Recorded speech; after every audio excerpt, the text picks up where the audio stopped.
We are pleased to be joined by General Lloyd Austin, Vice Chief of Staff of the Army, Admiral Mark Ferguson, Vice Chief of Naval Operations, General Philip Breedlove, Vice Chief of Staff of the Air Force, and General Joseph Dunford, Assistant Commandant of the Marine Corps. Turning to the issue at hand, after more than a decade of combat operations in Iraq and Afghanistan, reported readiness levels of our armed forces have steadily declined, even as defense spending has grown dramatically.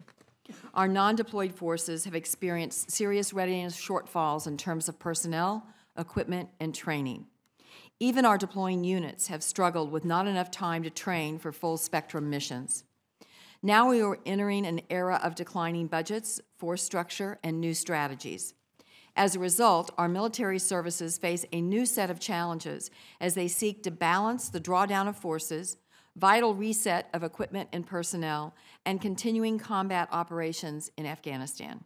As the services continue to identify efficiencies in overhead, support, and other less mission-essential areas, I challenge the services to better balance the difference between cost savings and cost avoidance, as we owe it to the American people to be much better stewards of their tax dollars.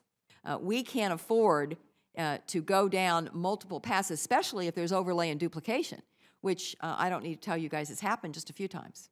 I know everybody in the room cares very deeply about their country and is committed, and I appreciate that.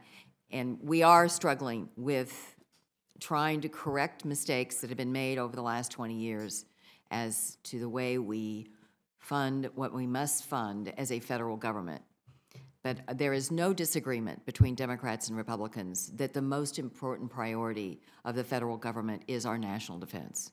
And there is absolutely no disagreement, regardless of Democrat or Republican, that we have the best military in the world and that we must keep the best military in the world. Can we keep the best military and do it smarter with a little less money? I'm confident we can. I especially am confident we can because of the leadership we have in the military, which is represented here today.